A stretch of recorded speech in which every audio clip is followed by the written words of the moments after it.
जय भीम सगळ्यांना. मी ॲडव्होकेट कविता निर्मला वामन. राजकीय साक्षरता अभियान म्हणून एक lecture series, online lecture series आहे, ती चालवत असते. तर या माध्यमातून मला असं जाणवलं की बऱ्याच सोशल मीडियामध्ये किंवा ओव्हरऑलच एकंदर आत्ता हा जो 2024चा जनरल इलेक्शनचा जो निकाल लागला त्याच्यामध्ये वंचित जो पक्ष आहे महाराष्ट्राचा त्याच्यावर खूप सारं ज्याला आपण म्हणू की ट्रोल केलं जात आहे, किंवा आपण असंही म्हणू शकतो की निगेटिव्ह सगळं वातावरण जे आहे ते त्याच्या बाबतीत केलं जातं आहे. पण ते खरंच तसं आहे का, आणि ज्या ज्या गोष्टी बोलल्या गेल्या किंवा ज्या पद्धतीचं राजकारण VBAने केलं त्याचा नेमका काय इम्पॅक्ट आपल्याला या 2024च्या इलेक्शनमध्ये दिसतो का, आणि तो कशा पद्धतीने दिसत असेल तर तो कशा पद्धतीने दिसतो, अशा अनेक विषयांशी निगडीत किंवा या अनेक विषयांना थोडंसं हात घालत या विषयाशी मी बोलणार आहे. त्याच्यामध्ये मी काही त्याच्यामध्ये डिव्हिजन केलेलं आहे, विभागणी केलेली आहे. ती अशा पद्धतीने विभागणी केलेली आहे की मुळात आपण ह्या प्रश्नांकडे कसं बघायचं हा एक मुद्दा घेऊन, आस्पेक्ट घेऊन मी बोलते आहे. की एक आहे जो की व्यक्तिगत लेवलला किंवा ज्याला आपण म्हणू सामूहिक लेवलला, अशा दोन पद्धतीने आपल्याला ह्याच्यामध्ये विभागणी करून बोलावं लागेल आणि ते जास्त आपल्याला बरंही पडेल त्याचं विश्लेषण करताना. तर जय भीम.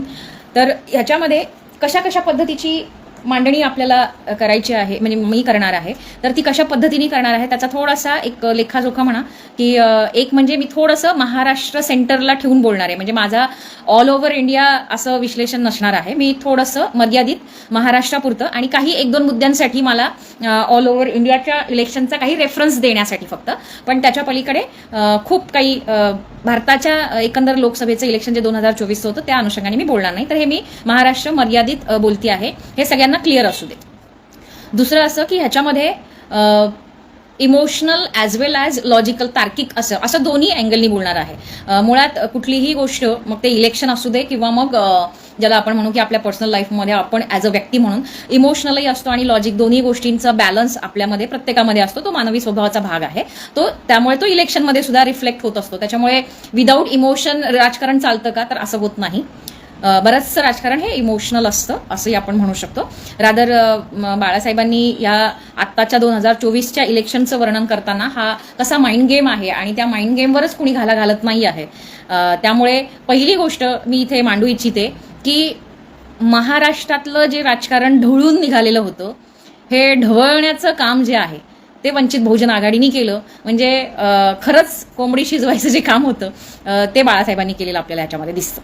म्हणजे त्यांनी ज्या पद्धतीने इथल्या भाजपच्या माइंड गेमला समजून एक जे माइंड गेम खेळलं, जे राजकारण त्यांनी खेळलं, त्याच्यामुळे भाजपबद्दलची एक असंतोष जो निर्माण झाला, जो फक्त महागाईच्या मुद्द्यावरच होतो असं नाही.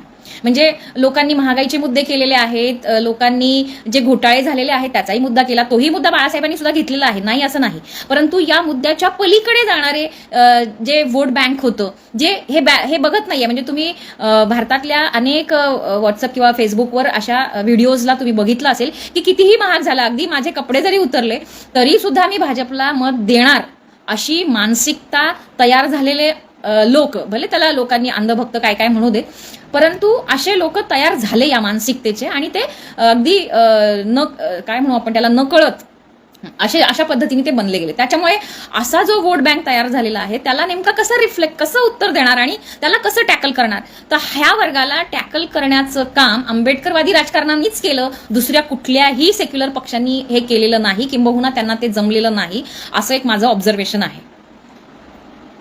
त्या माइंड गेमला खेळण्याची प्राथमिक सुरुवात म्हणा जी महाराष्ट्रामध्ये मोठ्या प्रमाणामध्ये बाळासाहेबांनी केली, त्या धर्तीवर बाकी कुठल्याही राज्यांमध्ये अशा पद्धतीचं मला नाही वाटत राजकारण झालेलं आहे. त्याच्यामुळे या दृष्टीने महाराष्ट्राचं राजकारण एका वेगळ्या अंगाने आपल्याला अभ्यासाला पाहिजे. हा एक भाग झाला. आणि म्हणूनच मी मगाशी म्हटलं की जसं की औरंगजेबचा मुद्दा असेल, म्हणजे इथल्या अल्पसंख्याक असलेल्या, धार्मिक अल्पसंख्याक असलेल्या आणि त्याचबरोबर जातीय अल्पसंख्याक असलेल्या, किंवा ज्याला आपण अस्पृश्य, दलित असे जे काही शब्द वापरतो, अशा अनेक समूहांना भाजपकडनं जे टार्गेट केलं गेलं होतं त्याला रिप्लाय देण्याचं, नुसता रिप्लाय नाही तर कृतीमध्ये त्यांच्या संरक्षणाची जबाबदारी घेऊन विदाऊट, म्हणजे ज्याला आपण म्हणतो ना, without any barrier, without any protection, कुठल्याही म्हणजे जीवाची पर्वा न करता जे राजकारण बाळासाहेबांनी केलं आणि ज्या पद्धतीने ते वातावरण निर्मिती केली, ज्या वातावरण निर्मितीचा फायदा आज आपण त्याचं रिफ्लेक्शन हे 2024च्या इलेक्शनमध्ये आपण बघतोय, असं माझं स्वतःचं आकलन आहे. आणि म्हणून मला असं वाटतं की त्याचं श्रेय नक्कीच आपल्याला वंचित बहुजन आघाडीशिवाय दुसऱ्या कुणालाही देता येणार नाही, हा एक मुद्दा. आणि म्हणून मी हे वंचितांच्या दृष्टिकोनातनं राजकारण जेव्हा बघते, प्रत्येकाच्या दृष्टिकोनातनं लोक त्याचं विश्लेषण करतायत. मी हा पण एक अँगल याच्यामध्ये मांडण्याचा प्रयत्न करते. मी दोन्ही ह्याच्यातनं पण बोलणार आहे. तर हा एक मुद्दा. दुसरा एक मुद्दा जो या अनुषंगाने मला मांडावासा वाटतो, पहिल्यांदा मी काही लॉजिकल मुद्देच घेणार आहे, इमोशनल मुद्द्यांना नंतर हात घालूच आपण. परंतु मला थोडंसं हे पण वाटलं होतं की आत्ताच्या ह्याच्यामध्ये आपल्याला जास्तीत जास्त लोकांना काही मुद्द्यांच्या बद्दल, कारण मला स्वतःला पण काही मुद्दे जे येत होते लोकांना, असं वाटत होतं की लवकर त्याच्यावर प्रतिक्रिया देणं किंवा त्यांच्या त्या मुद्द्यांचं हे करणं, कारण ह्याचा खूप जास्त दिवस उत्तर नसतं दिलं तर त्याचा एक वेगळा इम्पॅक्ट पण जात असतो आणि तो पण जाऊ द्यायचा नाहीये, असं पण एक माझ्या डोक्यात होतं. आणि म्हणून मला असं वाटलं की लोकांच्या मनात ज्या काही शंका आहेत त्याच्यावर किमान आरपार काही चर्चा ही व्हायला पाहिजे आणि ती होण्यासाठी हा सगळा खटाटोप माझ्याकडनं मी करते. तर दुसरं ह्याच्यामध्ये म्हणजे ऑलरेडी राहुल खांडेकर यांनी काही मुद्दे त्याच्या पहिल्या त्या ह्याच्यामध्ये मांडलेले आहेत. त्या दिवशी दोघंही करणार होतो, परंतु एनी हाऊ ते झालं नाही. म्हणून मी आज त्यांनी केलेले मुद्दे सोडून काही मुद्द्यांच्याबद्दल बोलणार आहे. त्यांनी काही व्हॅलिड मुद्देच नक्कीच मांडलेले आहेत, पण त्याच्या व्यतिरिक्त मुद्दे मांडण्यासाठी हा सगळा खटाटोप. तर एक ज्याला आपण लॉजिकल म्हणू, तर आपण सरळ सरळ काही सांख्यिकी जे मतदान झालेलं आहे आपण त्या अनुषंगाने थोडंसं बोलणार आहोत. म्हणजे थोडासा त्याच्यामध्ये तुलनात्मक अभ्यास सुद्धा होईल आणि आज डायरेक्ट 2024च्या अनुषंगाने सुद्धा होईल. एक सगळ्यात महत्त्वाची बाब 2024 आणि 2019 असा जेव्हा आपण ग्राफ बघतो एकंदर महाराष्ट्राच्या राजकारणाचा, तेव्हा मला काही गोष्टी ज्या जाणवल्या, म्हणजे मागच्या ह्याच्यामध्ये असं लोक म्हणू शकतात की 2019मध्ये जे 37 लाख किंवा 42 लाख जलील एमआयएमचे जर पकडून आपण गेलं तर एवढे सगळे पकडून जे होत आहेत तर ते 42 लाखापर्यंत गेलं आणि त्याच्यानंतर विधानसभेला ओसरलं वगैरे वगैरे. त्या ओसरण्याची कारणं आहेत, ज्या पद्धतीने बी टीम रंगवण्यात आलं होतं, भाजपची बी टीम असं, आणि एकंदरच 2024चा सगळा जो काय म्हणू ओढ जी होती किंवा जे मुद्दे होते ते म्हणजे भाजपला रोखणे. हा केवळ एकच मुद्दा 2024च्या ह्याच्यामध्ये होता आणि भाजपला रोखण्यासाठी, बरं रोखायचं पण का आहे तर संविधान वाचवायचं आहे, हा एक दुसरा फॅक्टर त्याच्यामध्ये आणलेला होता. म्हणजे संविधान खतरे में है, आता लगेच ते बदलणार आहेत, बदलण्याची प्रोसिजर न सांगता केवळ फक्त भावनिक आव्हान केलं गेलं. खरं तर ते कसं बदललं जातं, ते रोखण्याचं काय पर्याय, काँग्रेसला रोखलं म्हणजे संविधान बदलणार नाही असं होतं का, किंवा काँग्रेस किंवा तत्सम जे आता सो कॉल्ड सेक्युलर पक्ष म्हणून जी इंडिया आघाडी तयार झालेली आहे ते संविधान वाचवणारे होते का त्यांच्या हिस्ट्रीमध्ये, आता आहेत का, आता करतील का, अशा ह्यानी आपण हा थोडासा, म्हणजे चिकित्सा करायची तर फक्त व्हीबीएची वंचित बहुजन आघाडीचीच का करायची, चिकित्सा सगळ्यांचीच केली पाहिजे ना. तर त्या अनुषंगाने मला हा मुद्दा मांडायचा आहे की हे संविधान वाचवण्याची जबाबदारी जे स्वतःच्या खांद्यावर पेलू इच्छितात आणि म्हणतात की आम्ही ते वाचवू शकतो किंवा आम्ही वाचवणार आहोत, आणि भाजपला त्यामुळे आपल्याला रोखायचे कारण ते संविधान बदलणार आहे. सगळ्यात महत्त्वाचा पहिला प्रश्न, भाजप हे असंविधानवादी आहे हे सुरुवातीला सेनेच्या ध्यानात आलेलं नव्हतं का? कारण महाराष्ट्रामध्ये बीजेपी जर कोणी वाढवली असेल तर ती शिवसेनेच्या ठाकरे गटाने वाढवलेली होती. म्हणजे पूर्वीचं शिंदे गट सुद्धा त्याच्यामध्ये येतो. ह्या गटाने म्हणजे शिवसेनेनी ओरिजिनल जे काय असं म्हणजे ज्याच्या पूर्वस्थापनेपासून जी झालेली आहे तिने भाजप वाढवण्याचं काम महाराष्ट्रामध्ये केलं की नाही? तेव्हापासून त्याच्या आधीपासून आपण RSS किंवा तत्सम RSS मधनं राजकीय त्याचा जो चेहरा आहे भाजप, ज्याला आपण असंविधानवादी म्हणतो, जे खूप आधीपासून असंविधानवादी वागतायत, त्यांना वाढवण्याचं काम हे आता संविधानवादी स्वतःला म्हणवरे ह्यांनी वाढवलं नाही का? मग युपीमध्ये पण त्यांनी त्या पद्धतीने काँग्रेसने असेल किंवा समाजवादीने असेल ह्यांनी वाढवलेलं नाहीये का? हा एक मुळात पहिला चिकित्सा करण्याचा मुद्दा. आणि याच आधारावर जर तुम्ही अजेंडे बघितले तर सो कॉल्ड दलित पक्ष, मी सो कॉल्ड ह्याच्यासाठी म्हणते की बऱ्याच जणांना दलित हा शब्दही खटकावा, तर हे जे काही दलित किंवा अस्पृश्य शेड्यूल कास्टचे जे पक्ष म्हणून गणवले जातात, खरं तर ते त्या जातीचे पक्ष हे दुसऱ्यांच्या दृष्टिकोनातनं आहेत, ते त्यांच्या दृष्टिकोनातनं नाही आहेत. हा मुळात फरक पण लक्षात घेतला पाहिजे. तर हे जे पक्ष आहेत या पक्षांचे अजेंडे किंवा त्याचा जो जाहीरनामा जो आहे तो कायम कॉन्स्टिट्यूशनची प्रिॲम्बल प्रस्तावना हीच राहिलेला आहे. किंबहुना शोषितांच्या प्रश्नांवरच हे लोक कायम आंदोलनं करत राहिलेले आहेत. इथल्या सो कॉल्ड म्हणजे आता संविधान वाचवणं ह्याचे जे पैलू आहेत ते काय काय असू शकतात त्याच्यातला फक्त मी 1-2 मुद्द्यांना हात घालेन. सगळ्यात महत्त्वाचं म्हणजे बाबासाहेब आंबेडकरांना आपण प्रमाण मानतो आहोत. तर मग बाबासाहेब आंबेडकरांनी जेव्हा ज्या पद्धतीने संविधान आणलेलं आहे ते स्वतः असं म्हटलेले होते की ह्याला चालवणारी लोक जर चांगली नसली तर संविधान जाळणारा मी प्रथम असेल. मग असं असताना त्या संविधानाबद्दल आपण इतके इमोशनल होऊन जातो की त्या इमोशनल भावनेच्या ह्याच्यातनं आपण स्वतःच आपल्या काही दुश्मनांना आपल्या अंगावर घेतो की काय असंही मला एक ह्याच्यातनं जाणवतं. म्हणजे अजून एक जी पॉलिटिकल मॅच्युरिटी येण्याची जी गोष्ट आहे ती आलेली नाही का हा मला प्रश्न पडतो. म्हणजे उदाहरणार्थ मी असं म्हणेन, आणि जास्त करून हा सो कॉल्ड आंबेडकराईट मधल्या सुद्धा क्लास जो वर्ग आहे, मध्यम वर्ग जो तयार झालेला आहे त्याचा हा जास्त प्रश्न त्याला पडतो. त्याला ही खात्रीच नाही आहे मुळात की आपण जिंकून येऊ शकतो. जिंकलेलो नाही त्याच्यामुळे कदाचित त्याला वाटत असेल, पण मुळात असं आहे की तो काम करतो का? किती काम केलं म्हणजे जिंकून यावं लागतं? किती पिढ्या गेल्या भाजपच्या, म्हणजे RSS मध्ये काम करणाऱ्या लोकांच्या किती पिढ्या गेल्या, आणि तेव्हा कुठे त्यांना या ह्याच्यामध्ये हळूहळू ते यश मिळालेलं आहे. इंडिपेंडेंट स्वतंत्र राजकारण केल्यामुळे. प्रत्येक वेळेला त्यांनी फक्त युत्यांचं राजकारण करूनच हे केलेलं आहे असं नाही. त्यामुळे जे लोक असं म्हणतात की युत्यांचं राजकारण करूनच हे करता येतं, तर असा मुद्दा नाही आहे. स्वतंत्र राजकारण करता करता युत्या करत तुम्ही राजकारण केलं पाहिजे, हा आयडियल भाग आपण समजू शकतो. आणि युत्या सुद्धा का कराव्या लागतात, तर इथे कुठलीही जात ही मेजॉरिटी नाही आहे. हा एक महत्त्वाचा मुद्दा सगळ्यांनी लक्षात घ्यावा की कुठलीही जात ही मेजॉरिटी नसल्यामुळे कुठल्याही जातीने स्वतःचा पक्ष जरी काढला आणि स्वतंत्र राजकारण करण्याचा प्रयत्न केला तर ते जमणार नाही. त्याला जातीच्या मर्यादा येतात. त्यामुळे जातीच्या बाहेर जाण्याचं राजकारण करण्याचं काम आंबेडकरवादी पक्ष नेहमी करत आलेला आहे, परंतु त्यांना नेहमी जातीयवादी राजकारण करतात असं म्हणूनच हिनवलं गेलेलं आहे. आता उदाहरणार्थ मी असं म्हणते की बाळासाहेबांवर असं आता सध्या जे ट्रोल होत आहे तर त्याच्यामध्ये असे काही मुद्दे आलेले आहेत. त्या मुद्द्यांच्याबद्दलही मी काही स्पष्टीकरण देऊ इच्छिते. एक म्हणजे बाळासाहेबांनी युती करायला पाहिजे होती. आता मुद्दा असा आहे, युती करायला पाहिजे होती तर ती आपल्याकडनं आपण प्रयत्न करत होतो, त्यांनी घेतलंच नाही तरी आपण काय जबरदस्ती करायला पाहिजे होती, हा एक मुद्दा. सरेंडर व्हायला पाहिजे होतं. म्हणजे आपण थोड्या वेळेसाठी काही हायपोथेटिकल सिच्युएशन इमॅजिन करूया की खरंच थोडंसं बॅक जाऊन की बाबासाहेब असते, अशी परिस्थिती निर्माण झाली असती तर आपल्याच सोकॉल्ड लोकांनी असं म्हटलं असतं का बाबासाहेबांना?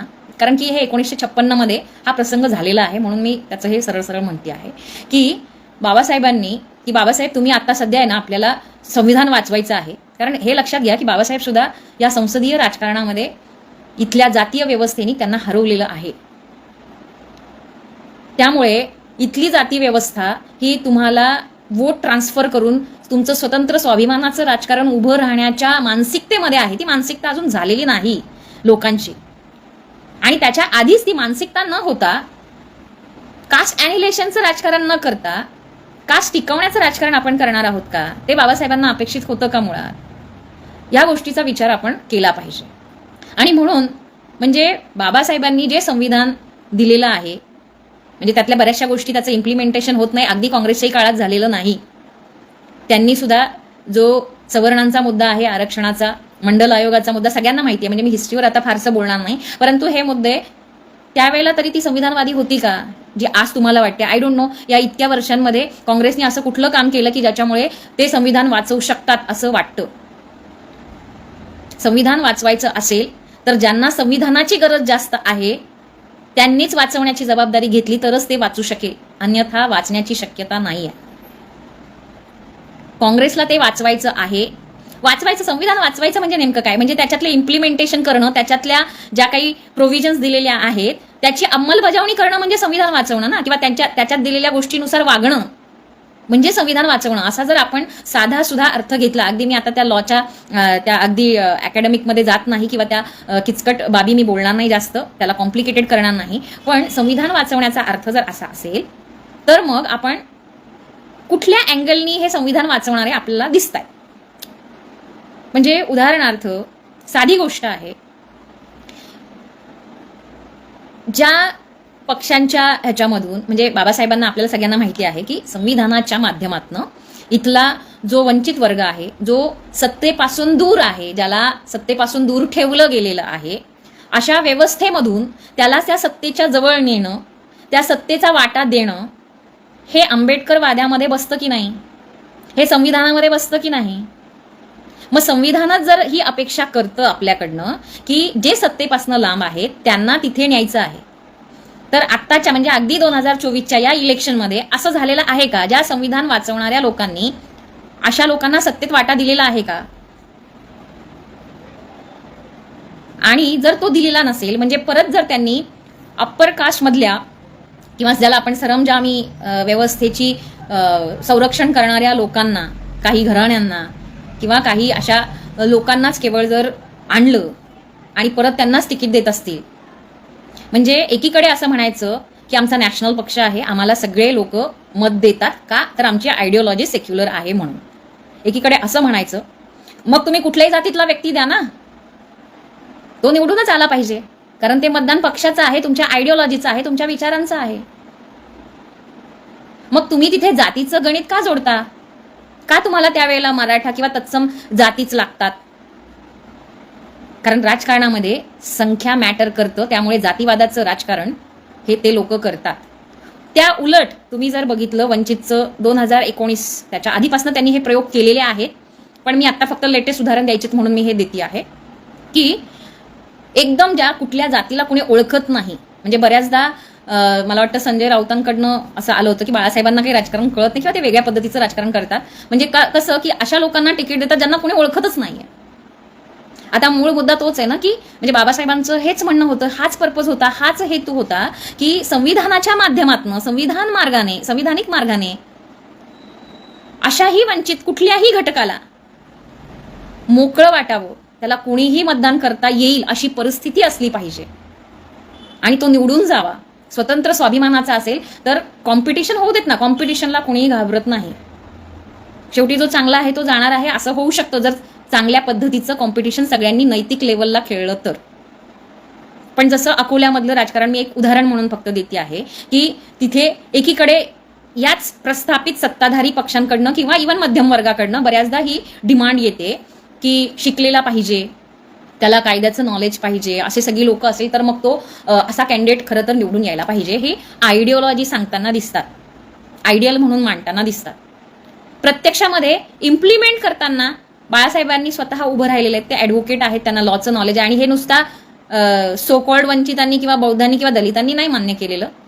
हे अनेक वेळा इथल्या सत्ताधाऱ्यांनी सत्तेच्या बाहेर राहून सल्ले दिले, त्याच्याबद्दल धन्यवाद केलेले ठाकरे गट, अशा अनेकांनी बाळासाहेबांचं त्याच्याबद्दलचं मत काय आहे हे, आणि त्यांनी विदाऊट एनी हेजिटेशन की तो कुठल्या ह्याच्यातला आहे, काय आहे, देशासाठी गरजेचा आहे, तेव्हा तिथे त्या सगळ्यांबरोबर ते उभे राहिलेले आहेत. भाजपला हरवणं हे वंचितचं म्हणजे वंचित बहुजन आघाडीचं सुद्धा तेच मत होतं. रादर त्याच्यासाठीच त्यांनी अगदी शेवटच्या म्हणजे ज्याला आपण म्हणू की युती तुटेपर्यंत सगळा कयास जो आहे तो या गोष्टीसाठीच केला होता. सगळे त्यांचे तुम्ही प्रयोग बघा की जिथे युती तुटल्यानंतर सुद्धा भाजप येऊ नये आणि म्हणून काही ठिकाणी त्यांनी स्वतःहून पाठिंबा दिलेला आहे. खरं तर जे लोक असं बाळासाहेबांचं बरेच जण वेगळं निगेटिव्ह जे वर्णन करतात त्यांना इथे आश्चर्याचा धक्का बसला की नाही मला माहीत नाही.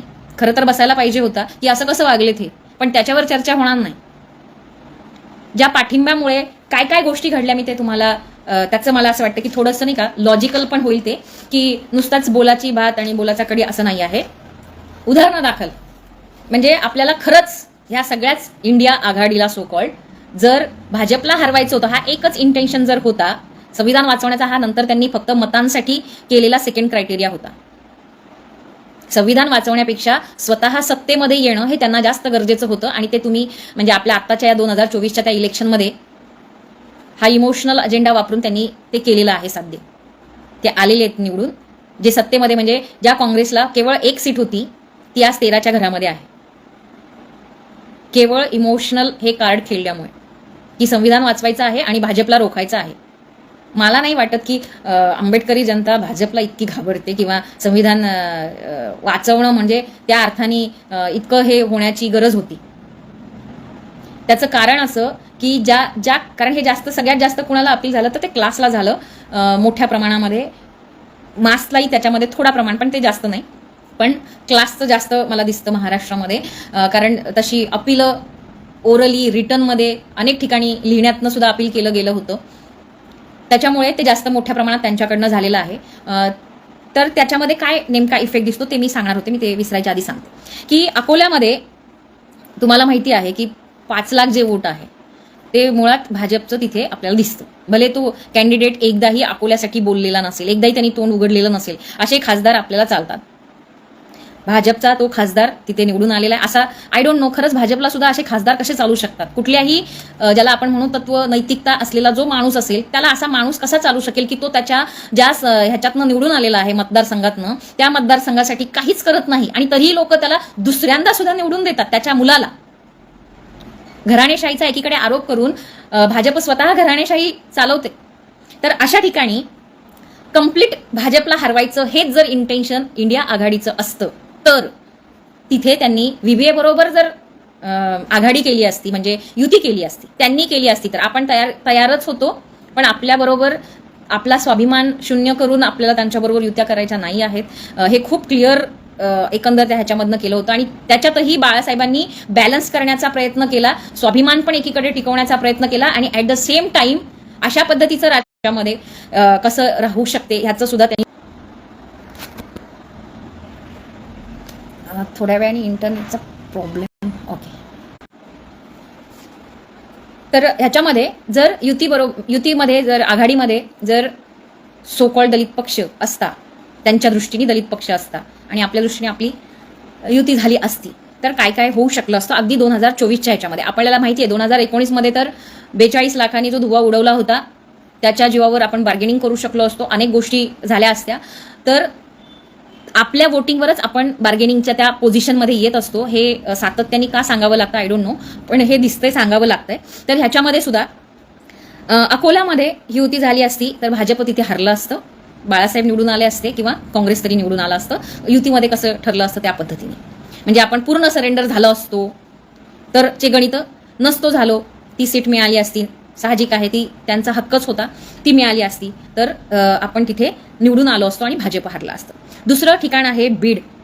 बीडमध्ये जे डिफरन्स आहे म्हणजे तिथे NCP शरद पवारांचे जे बजरंग सोनवणे निवडून आलेले आहेत आणि भाजपचे पंकजा मुंडे जे हरलेले आहेत त्याच्यातला जो डिफरन्स आहे तो फक्त 6,553 मतांचा आहे. म्हणजे हा जर डिफरन्स चुकून मोठा झाला असता तर काय झालं असतं, म्हणजे भाजपच्या परड्यामध्ये ती विजयी शाखा म्हणजे ती माळ जी आहे विजयाची ती पडली असती आणि म्हणून तिथे आपल्या वंचितला 50,837 म्हणजे हे जे मतदान आहे म्हणजे ह्याच्यामध्ये नो डाऊट आपलं अर्ध शिफ्ट झालेलं आहे. पण आता जे शिफ्ट झालंय त्याच्या सकट मी म्हणते की जेवढं आलंय, जेवढं आपण राखून ठेवलं ते सुद्धा मतदान इथे प्लस झालं असतं तर शुअर शॉट ओनली आघाडीचेच उमेदवार निवडून आले असते. हा एक भाग म्हणजे बीजेपी पडली असते. तिसरा जो आहे बुलढाणा, त्याच्यामध्ये प्रताप जाधव शिंदे गटाचे, त्याच्यानंतर खेडेकर जे की उबाटा गटाचे आहेत, तिथे प्रताप जाधव निवडून आले, शिंदे गट म्हणजेच युतीचा विजय झालेला आपल्याला दिसतो. तिथे फरक आहे काहीतरी 29,000 समथिंग काहीतरी 29,000चा काहीतरी डिफरन्स दिसतो. व्हीबीएला तिथे 98,441 म्हणजे हा जर आपण त्याच्यामध्ये प्लस झाला असता युती झाल्यामुळे तर इथे भाजपला आपण रोखलं असतं, व्हीबीएनी रोखलं असतं, व्हीबीए रोखण्यासाठी मदत सपोर्टिव्ह ठरली असती.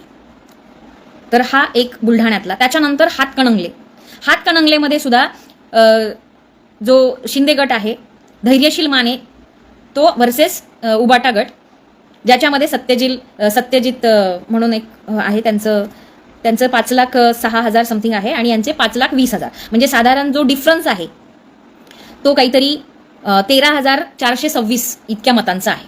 आता हा जो डिफरन्स आहे तिथे वंचित बहुजन आघाडीला 32,696 पडलेले आहेत.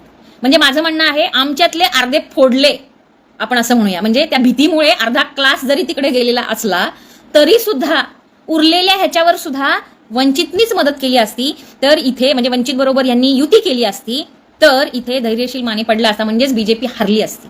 म्हणजे ह्या झाल्या 4 सीट झाल्या. अजून 5वी सीट आहे ती म्हणजे मुंबईची नॉर्थ वेस्ट, उत्तर पश्चिम. याच्यामध्ये सुद्धा रवींद्र वायकर हा परत शिंदे गटाचा म्हणजे भाजप युतीचा महायुतीचा हे त्याच्यामध्ये फरक फक्त 48चा आहे. म्हणजे प्लस ऑर मायनस हे जे झालं असतं तर तिथे VBAला सगळं जाऊन म्हणजे माझं म्हणणं आहे आपल्यातली सगळी फुटाफूट सगळी हे करून सुद्धा 10,000 मतं 10,052 मतं त्यांनी घेतलेली आहेत. ही वरची 52 जरी ट्रान्सफर झाली असती तरी सुद्धा इथे शुअर शॉट भाजप हारलं असतं, महायुती हारली असती. म्हणजे ह्या 5 जागा ज्या आपण असं म्हणू की आत्ता 2024च्या लेटेस्ट आकडेवारीनुसार भाजपकडे ज्या गेलेल्या आहेत, महायुतीत ज्या गेलेल्या आहेत त्या केवळ आणि केवळ वंचितच्या सपोर्टमुळे रोखल्या जाऊ शकल्या असत्या. त्याच्यामुळे भाजप रोखण्यामध्येच वंचितचा मदत झाला असता की उलट झालं असतं. म्हणजे रासप सारखे फक्त 4 लाख मत घेणाऱ्यांना युतीमध्ये युतीमध्ये महायुतीमध्ये तिकडे हे मिळते, मनसेला मिळतं. तसं महाआघाडीमध्ये सुद्धा असे अनेक पक्ष म्हणजे तुम्ही जर एकंदर या पक्षांची यादी जरी बघितली महायुतीतल्या पण आणि आघाडीमधल्या सुद्धा कुणीही काहीही मागितलेलं नाही, काहीही नाही, सरेंडर झालेले पूर्णपणे भाजपच्या भीतीने. आणि नुसता भाजपच्या भीतीने नाही तर या सगळ्यांची काही शक्तीच नाहीये मुळात खाली ग्राउंडवर. जी शक्ती केवळ वंचितची होती आहे आणि अजूनही भविष्यामध्ये ती असणार आहे. आंबेडकरवाद कधीही मरणार नाही. जोपर्यंत इथे जातीवाद आहे तोपर्यंत इथे आंबेडकरवाद राहणार आहे. तोपर्यंत आंबेडकरवाद मानणाऱ्या कुठल्याही जातीचा माणूस कुठल्याही धर्माचा माणूस त्याचा पक्ष काढून यांच्याशी लढा देत राहणार आहे. त्याच्यामुळे असं कधीही होणार नाही की इथे हे राहणारच नाही, ही शक्ती म्हणून राहणार नाही. ही शक्ती आहे, ही शक्ती राहणार आहे. आणि त्याचा अंदाज असल्यामुळे सुद्धा स्वतंत्र अस्तित्व स्वाभिमानाचं राजकारण टिकू नये, आपल्या अगेन्स्ट राहू नये ह्याचे प्रयत्न सातत्याने अगदी पुणे करारापासून म्हणजे बाबासाहेबांच्या त्या काळापासून त्या आंबेडकरांपासून या आंबेडकरांपर्यंत चालू आहे असं आपण सहज म्हणू शकतो. इतकं सरसकट फक्त या गणितांवरनं तुम्हाला दिसेल. म्हणजे त्याच्यासाठी मी अजूनही इमोशनल कुठल्याही बाबींचा उल्लेख केलेला नाही. त्याच्यानंतर अजून एक गोष्ट सांगलीची जी आहे, सांगलीमध्ये बाळासाहेबांनी अपक्ष असलेल्या म्हणजे जो की ॲक्च्युली राजू शेट्टींचा जो पक्ष आहे त्या पक्षामध्ये म्हणजे आंदोलनाचीच खरं तर हे पक्ष आहेत. म्हणजे बाळासाहेबांनी कुठेही ऐऱ्यागैऱ्याला असं नुसताच पाठिंबा दिला असं केलेलं नाही आहे. ज्यांच्याकडनं रिक्वेस्ट आलेली आहे आणि ज्यांचा चळवळीशी किंवा त्या पर्टिक्युलर त्या व्यक्तिमत्वांशी त्यांचं काहीतरी घेणं देणं आहे त्या सगळ्यांना पाठिंबा त्यांनी जाहीर केलेला आहे. उदाहरणार्थ सांगलीचं एक त्याच्यामध्ये म्हणता येईल. तर ह्या विशाल पाटलांच्या बाबतीमध्ये इतकं भयानक म्हणजे आता मी तुम्हाला त्यांचं मागचं म्हणजे 2019चं त्यांचं जे मतदान होतं ते आहे 3,44,000 समथिंग. म्हणजे आत्ताचं जे आहे 2024मध्ये त्यांना जे मतदान पडलेलं आहे ते 5,71,000 आहे एकंदर. म्हणजे मी वरच्या काही छोट्या मोठ्या संख्यांची जास्त हे करत नाहीये, ढोबळ मानाने ॲव्हरेज घेते. तर ह्याच्यामध्ये सांगलीमध्ये बाळासाहेबांनी पाठिंबा दिल्यामुळे जे 2 लाखाचं जे गणित आहे म्हणजे आपल्याला तुम्हाला सगळ्यांना माहिती आहे सांगलीमध्ये मागच्या वेळेला पडळकर होते जे आज भाजपमध्ये गेलेले आहेत. त्यांनी 3 लाखांचं मतदान त्यावेळेला घेतलेलं होतं. त्या 3 लाखांमधले आपण 1 लाख जरी त्यांचे पकडले तरी 2 लाख आपले जे आत्ता ह्याच्यामध्ये आपल्याला ट्रान्सफर झालेले दिसतात. त्यामुळे कुणी असं म्हणू नये की वंचितचा नसता आला पाठिंबा जरी तरी पण ते जिंकले असते, कारण ते स्वतःच त्यांनी अनेक वेळा बाळासाहेबांचे धन्यवाद केलेले आहेत. त्याच्यामुळे वंचित पक्षाला चालवणाऱ्या कुठल्याही आंबेडकरवाद्यांनी स्वतःला अजिबात कमी लेखता कामा नये किंवा त्याचं मानसिक जे धैर्य आहे ते खचू देऊ नका. त्याचं कारण असं की आपल्यामुळे जिंकून आलेले पण आहेत. हे जे मी त्याच्यावर बोलणार आहे ते नंतर बोलणार, थोडं फिलॉसॉफिकलकडे जाईल पण ते बोलणं गरजेचं आहे मला. आणि ते प्रॅक्टिकल पण आहे, नुसताच फिलॉसॉफिकल नाही आहे, ते प्रॅक्टिकल आहे. तर इथे जे 3,44,000चे 5,71,000 जे झालेले आहेत तर ह्याच्यामध्ये 2 लाखाचा जो वाटा आहे तो वंचित बहुजन आघाडीचा आहे असं आपण म्हणू शकतो. त्याच्यामध्ये अजून जी म्हणजे उबाटा गटाने तिथे त्यांचा जो काय म्हणू आपण उमेदवार दिला होता त्याला 60,860 एवढं मतदान झालेलं आहे. 60,000 फक्त. हे संविधान वाचवणारे होते. दुसरं आहे शेंडगे जे खूप त्यानंतर पहिल्यांदा ते बाळासाहेबांबरोबर होते. बाळासाहेबांनी तेव्हाही त्यांना क्लिअर केलेलं होतं की जर विशाल पाटील थांबत असतील तर तुमच्याबद्दल आपण पाठिंबा देणार नाही, पण ते जर थांबणार नसतील तर त्यांना पाठिंबा, असं सगळं ते होतं. पेशन्स नावाची गोष्ट जी आहे ती दिसली नाही शेंडग्यांकडे. त्यांनी तरी सुद्धा सांगलीमध्ये फॉर्म भरला, ते उभे राहिले. त्यांना किती मतदान पडले म्हणजे ओबीसींनी सुद्धा ओबीसींच्याच लोकांच्या बाबतीमध्ये त्यांना मतदान पडलेलं आहे.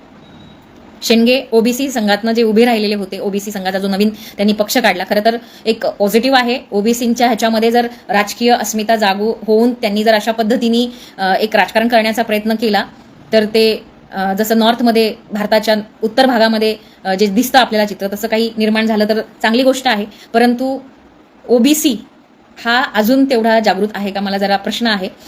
किंवा कारण आता सगळं जे काही झालेल्या गोष्टी आहेत महाराष्ट्राच्या राजकारणामध्ये, ज्यांची म्हणजे कुत्रा मांजरांची सुद्धा जनगणना होते पण ओबीसींची जनगणना होत नाही, त्याचा मुद्दा इथल्या निळ्या पक्षांनी, आंबेडकर चळवळीच्या अनेक संघटनांनी उचलून धरला, तरी सुद्धा ओबीसी मात्र त्यांच्याकडे अजूनही जातीय दृष्टीने बघतो की काय, असं मला वाटतं. आणि म्हणून ते ट्रान्सफर होत नाहीत ते वोट. पण असं असलं तरी सुद्धा म्हणजे मला खरंच इथे फिनिक्समधनं जो पक्षी असा एकदम म्हणजे इतकी वाईटातली वाईट अवस्था म्हणू आपण, जी टोकाची वाईट अवस्था असते, त्याच्यात सुद्धा अजिबात ज्याला म्हणू आशा आपल्या जात नाहीत. ते जे एक आंबेडकरवादाचं जे एक ऊर्जा आहे ती कधी मिटत नाही, ती ह्या सगळ्या ह्याच्यामध्ये आपल्याला दिसते अजूनही. तर हे एक सांगलीचं उदाहरण मी फक्त इथे दिलेलं आहे की ते जे सीट आहे ते तिथे जे भाजपला रोखण्यात आलेलं आहे ते शिवसेना गटामुळे नाही, म्हणजे उबाटा गटामुळे नाही, तर ते वंचितमुळे रोखण्यात आलेलं आहे. हे सगळ्यांनी लक्षात घ्यावं. म्हणजे ही झाली 6वी सीट. 7वी जी मला वाटते आहे, म्हणजे हे मी फक्त थोड्याशा फरकानी काय काय झालं असतं आणि त्याच्यामुळे व्हीबीएचा रोल किती महत्त्वाचा आहे ह्या सगळ्या ह्याच्यामध्ये, तो बघण्याचा एक प्रयत्न मी ह्याच्यातनं करते आहे. आणि हे काही नवीन पद्धत नाही आहे, ही बाबासाहेबांनीच, तुम्ही जर what Gandhi and Congress has done to untouchables ह्याच्यामध्ये जे म्हणजे आपल्याला आपल्या मतांचं वोटिंगचं कसं वाचलं पाहिजे, त्याचं रिडिंग कसं करायचं आणि ते कसं त्याचं बार्गेनिंग करायचं, हे जे आहे आणि त्याच्यातनं माणसांना कसं उभं करायचं, कशी उभारी द्यायची, हे बाबासाहेबांकडनं त्या पुस्तकातनं त्यांनी जे काही विश्लेषण केलेलं आहे मतांचं ते शिकण्यासारखं आहे. ते सगळ्यांनी वाचलं पाहिजे. तर ह्याच्यामध्ये भिवंडीमध्ये म्हणजे भिवंडीमध्ये एनसीपी निवडून आलेला आहे ऑलरेडी. म्हणजे मी असं नाही म्हणत आहे की ते निवडून आलेलं नाही, त्यांनी रोखलेलं आहे. परंतु महत्त्वाचं आहे इथे की तिथे जो डिफरन्स आहे भिवंडीमध्ये खरं तर म्हणजे पाठिंबा दिला गेलेला होता, अपक्ष होता, ज्याला 2,31,417 असे मतं पडलेले आहेत. आणि इथे जो फरक आहे कपिल पाटील बीजेपीचा जो होता त्याच्या दोघांमधला म्हणजे शरद पवार गट आणि बीजेपी यांच्यामधला जो फरक आहे तो 66,121 असा फरक दिसतो. तर हा जो 66,000चा आकडा याच्यामध्ये थोडं जरी कमी जास्त इकडे तिकडे झालं असतं तर वंचितच्या हातामुळे हा विजय अगदी शुअर शॉट आघाडीचा झाला असता. म्हणजे ह्या ज्या मी पुढच्या गोष्टी बोलते ह्या काही शुअर शॉटच्या गोष्टी आहेत की शुअर शॉट इथे केवळ आणि केवळ आघाडीच निवडून आली असती, केवळ आणि केवळ वंचितला सोबत घेतल्यामुळे. त्याच्यानंतर इथे आहे जो की उबाटा गटाचे वाकचौरे शिर्डी मतदारसंघ आहे, याच्यामध्ये आहे लोखंडे जो की शिंदे गटाचे. तर याच्यामधला जो डिफरन्स आहे तो आहे 50,529चा. आणि व्हीबीएला जे मतदान शिर्डीमध्ये झालेलं आहे रुपवत्यांच्या माध्यमातून ते आहे 90,000. म्हणजे जे रुपवते खरं तर आता त्यांच्या पर्सनल ह्याच्यामध्ये बोलायला नको, परंतु अनेक वर्ष काँग्रेसला मदत करून सुद्धा जर काँग्रेस त्यांच्या एकनिष्ठ असलेल्या लोकांना अशा पद्धतीने केवळ, कारण शिर्डी हे एससी राखीव आहे हे लक्षात घ्या, म्हणजे पर्टिक्युलर लोकांनाच कसा त्रास दिला जातो. तुम्ही मुंबईची पण सीट बघा, वर्षा गायकवाडांची, त्याच सीटबद्दल असं का होतं. तर ह्या गोष्टी इथे त्यांनी 90,000 घेतलेल्या आहेत. या 90,000ची जोड ह्याच्यामध्ये झाली असती जर आपण युतीमध्ये असतो, म्हणजे त्यांनी आपल्याला घेतलं असतं. तर सोलापूरमध्ये सुद्धा ज्या प्रणिती शिंदे आल्या आणि तिथलं जे खूप नाटकीय, म्हणजे खरं तर ते जाणीवपूर्वक होतं की काय असंही वाटतं कधी कधी, म्हणजे आपल्यालाही बऱ्याचदा त्याचा अंदाज येत नाही. त्यासाठी कार्यकर्त्यांनी किती जागरूक असायला पाहिजे उमेदवारी देताना. बऱ्याच ठिकाणी असं होतं की कॅन्डिडेट जो असतो तो खरं तर पक्षातनं दिला जायला पाहिजे, प्रत्येक पक्षानंच तसं केलं पाहिजे. परंतु जसं आपण इतर पक्षांचंही बघतो तसंच याही पक्षांच्या बाबतीमध्ये आपल्याला ते दिसतं. आणि आपल्याकडे तर रिसोर्सलेस लोकांचा हा पक्ष आहे, म्हणजे ज्याच्याकडे शून्य आहे. शून्य म्हणजे काहीच मॅन रिसोर्सेस नाहीत आपल्याकडे फंडिंग म्हणजे ज्याला आपण पैसा म्हणू तो रिसोर्स नाही आपल्याकडे. इंटेलेक्च्युअल रिसोर्स त्याची थोडीशी वानवा आहे, म्हणजे थिंक टँक जे काम करायला पाहिजे प्रत्येक वेळेला 11th अवरला गोष्टी आपल्याला कराव्या लागतात, लगेचच्या लगेच मिळत नाही आपल्याला काही गोष्टी, असं सगळं सोशल मीडिया ह्या सगळ्या गोष्टी. तर त्याच्यामध्ये सोलापूरमध्ये प्रणिती शिंदे आणि बीजेपीचे जे राम सातपुते आहेत त्यांच्यामधला जो डिफरन्स आहे तो आहे 74,197. आता तिथे खरं तर आपला उमेदवार दिलेला नव्हता, पण 2019चं जे आपण बाळासाहेब स्वतः तिथे होते, खरं तर ते कधीच एससी मधनं थांबत नाही, ते पहिल्यांदा एससी मधनं तिथनं थांबलेले होते. त्यांना 1,70,000 मतदान झालेलं होतं. आणि आता सुद्धा खरं तर आपलं अर्ध्याच्या वर मतदान, म्हणजे हे जे तिथे आपण ज्यांना पाठिंबा दिला होता दलित पॅन्थरचे, तर त्यांना काहीतरी 10,000च्या घरामध्ये ते मतदान झालेलं आहे. परंतु बाळासाहेबांचं म्हणजे एकंदर आपलं मतदान म्हणून जे आपण म्हणतो त्या मतदानाची त्याला जर साथ मिळाली असती तर आघाडीचाच विजय तिथे झाला असता. आता मुद्दा असा आहे माझ्या पुढचे, म्हणजे जवळजवळ ह्या 9 सीट होतात की ज्या शुअर शूट तुम्हाला कुठलीही काळजी न करता भाजपला हरवणं शक्य होतं. आता त्याच्यातल्या किमान या ज्या 6 मी बोललेल्या आहेत, ह्या 6 तर म्हणजे 5 ठिकाणी तर ते जे काही हरलेले आपल्याला दिसतात ते 5 तर अजून ऍड झाल्या असत्या. म्हणजे आज ज्या 30 आहेत त्याच्यामध्ये 5 ऍड करा, ज्या की ह्या आहेत बीजेपी किंवा महायुतीकडे गेलेल्या आहेत, त्या ऍड केल्या तर त्या 35च्या घरामध्ये हे राजकारण म्हणजे अजून पुढे आपण गेलो असतो. दुसरा एक मुद्दा ह्याच्यामध्ये जो मला मांडायचा आहे की संविधान वाचवण्याचं काम सगळ्यात जास्त जर कोणी केलं असेल तर ते SC ST याच लोकांनी केलेलं आहे. आणि ते कसं तेही मी तुम्हाला इथे सांगू इच्छिते. म्हणजे उदाहरणार्थ मी सगळ्या याच्यामध्ये लेखाजोखा आणलेला आहे. मला माहिती आहे की लोक हा सगळा अभ्यास करतीलच किंवा बाकीचे आहेत आपल्यातही खूप हुशार लोक आहेतच, ते सुद्धा ह्याच्यावर मांडतील किंवा बघतील सुद्धा, त्यांनी सुद्धा क्रॉस चेक करावं नो डाऊट. ह्याच्यामध्ये 13 जागा ज्या आहेत ज्या काँग्रेसला मिळालेल्या आहेत, म्हणजे जवळजवळ 13 पैकी 6 जागा काँग्रेसला ज्या मिळालेल्या आहेत, 6 जागा या केवळ आणि केवळ SC STच्या आहेत. भीतीपोटी जे म्हटलं मी मगाशी की SC STच्या लोकांनी त्यांचं वोट ट्रान्सफर जे केलेलं आहे काँग्रेसला, म्हणजे खरं तर ह्याचा एक निगेटिव्ह अर्थ असाही होतो की वोट काँग्रेसमय झालं म्हणजे हे आता काँग्रेसमय झालंय का असं एक होऊ शकतं. परंतु दुसरं असं की हे या कॉन्टेक्स्ट पुरतं मर्यादित आहे का, 2 अर्थ आहेत त्याचे. कारण की बऱ्याचदा आपण असं म्हणू शकतो की नॅशनल लेवलचा हा इश्यू आहे संविधान वाचवणं हे सगळं असं, त्याच्यामुळे ते भावनिक होऊन मतदान तिकडे ट्रान्सफर झालेलं आहे. पण विधानसभेला ते होईलच याची गॅरंटी नाही, कारण की हे पुन्हा इकडे येऊ शकतं. त्याचं कारण असं की हा भीतीतनं गेलेला मतदार आहे, तो काही जाणीवपूर्वक गेलाय असं मला वाटत नाही. तर ह्याच्यामध्ये 13 पैकी 6 जागा, म्हणजे ज्या काँग्रेसला 1 जागा होती तिला 13 मिळालेल्या आहेत. म्हणजे 12 पैकी 6 जागा या म्हणजे 50% हे SC STनी तिला वाचवलेलं आहे. का तर संविधान वाचवायचं आहे आणि निवडून येण्याची शक्यता बाबा तुमच्यामध्येच आहे असं एक जो समज गैरसमज वॉटेवर, त्यामुळे सुद्धा हे सगळे मत तिकडे ट्रान्सफर झालेले आपल्याला दिसतात. खरं तर SC STची जबाबदारी शेड्यूल कास्ट फेडरेशन असेल त्यावेळेचं किंवा त्याच्यानंतर, कारण रिप्रेझेंट करणारे कोण होते SC STला, ॲज अ पक्ष म्हणून रिप्रेझेंट करणारे कोण होते, गांधी होते का? त्यामुळेच तर पुणेकराला सगळा झाला ना. आपण आपला इतिहास विसरू नये, जो इतिहास विसरतो मग तो घडवतही नाही, हेही वाक्य आपण बाबासाहेबांचे लक्षात ठेवलं पाहिजे. अर्धवट आपल्या सोयीचा आंबेडकर आपण वापरू नये. तर ह्याच्यामध्ये 6 हे जे आहेत ते काँग्रेसला मिळालेले आहेत. सेना उबाटा गटाला 1 मिळालेला आहे. 9 पैकी त्यांचा एक जो आहे तो काय म्हणू आपण त्याला SC ST यापैकी 1 आहे. 8 पैकी NCP मध्ये 1 त्याचा आहे आणि BJPला 1 असं आहे.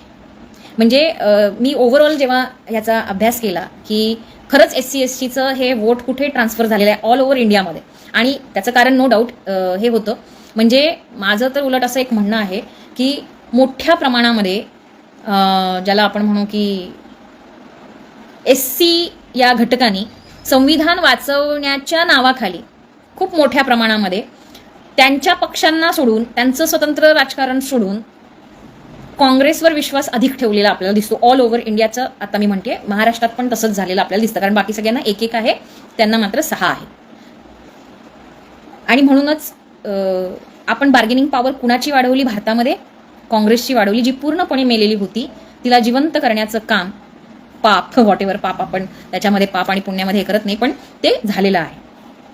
दुसरं असं ह्याच्यामध्ये एक गोष्ट जी मला जाणवली ती म्हणजे बऱ्याच म्हणजे राजस्थान असेल किंवा काय, ह्या सगळ्या ह्याच्यामध्ये SC ST हे काँग्रेसच्या बाजूनी म्हणा किंवा काही ठिकाणी स्वतंत्र असलेल्या पक्षांच्या माध्यमातून उभे राहिलेले आपल्याला दिसतात.